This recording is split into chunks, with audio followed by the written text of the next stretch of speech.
With the beginning of the full-scale Russian invasion, we witnessed the rise of the tanks are obsolete argument. And indeed, thousands of tanks have been destroyed on the Ukrainian battlefield. To get to the bottom of the argument, we were lucky enough to get in touch with T-84 Uaplot main battle tank crew to see the most powerful and mysterious Ukrainian tank in action. We're driving on the top of T-84 Ukrainian Uaplot tank. Unfortunately, with the seizure of the Crimea, a lot of details for this tank was not available for the mass production. But several of those tanks are currently in operation. Compared to other Soviet military equipment, getting into this one feels like you're in a sports car. It's much faster and there are 4 reverse gears. It can go 35 kilometers per hour backwards in the 4th gear, all while the turret faces forward. The Ukrainian-produced T-84 Uaplot is an upgrade of Soviet T-series tanks. It has a 1,200 horsepower powertrain, a modern thermal scope that picks up targets at 3,200 meter distance, explosive reactive armor, electro-optical active protection systems, and a 4 gears reverse transmission that allows it to move backwards at a staggering 35 kilometers per hour. This thing is amazing for changing positions and moving back quickly. It doesn't go the usual 5 to 7 kilometers per hour. It goes 15 to 20 kilometers per hour, which is quite fast. This makes it extremely hard for the enemy to get you. We were once hit in the older version of the tank.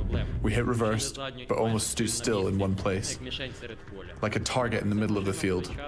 If we had this new tank back then, we would have jumped out the field fast and would not have been hit.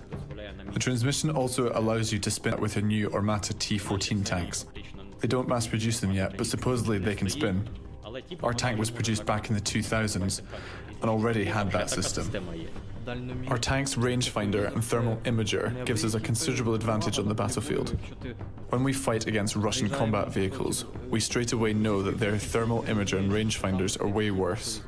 With ours, we can see 4,200 to 4,500 meters ahead, but they can only see up to 4,000 meters. Those 200 to 300 meters are our advantage, because we can see them, but they don't even know we're there. Electro-optical system Shtora 1, the curtain, allows to jam anti-tank laser and infrared systems that guide anti-tank rockets. It also automatically turns the turret in the direction of the emitter.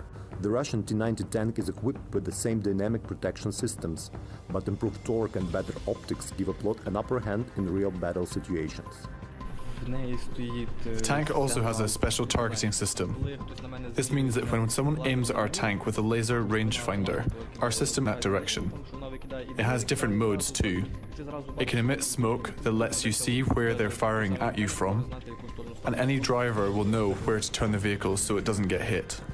But even though our dynamic protection is good and our armor is strong and thick, precautions always come first. The maneuverability combined with the devastating firepower places a tank in a class of its own, making it an irreplaceable asset on the battlefield.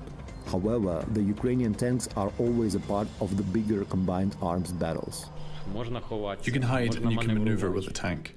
In urban warfare, we can't really use man-pads, but tanks can easily slip through the streets and destroy targets.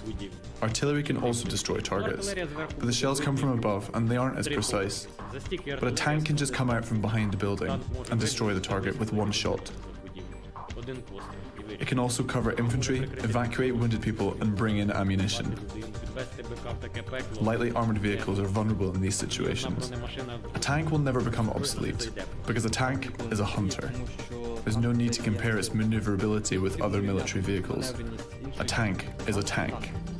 The enemy knows the devastating capabilities of the tank, making it a top priority target. This is the 3rd tank this crew has been operating since the beginning of the full-scale invasion. The tank was damaged. A part of the turret was pierced. There was a hole in it and the electrics failed. But the tank got out on its own from the battlefield. We left it there, ran back a bit. Vadim, the driver, left it in reverse gear with the engine running, and the tank crossed the field on its own. We even came back on this tank and took out the seriously wounded. There's been a direct hit on our vehicle. The crew have been evacuated. The gunner, the driver, and me. The vehicle still works.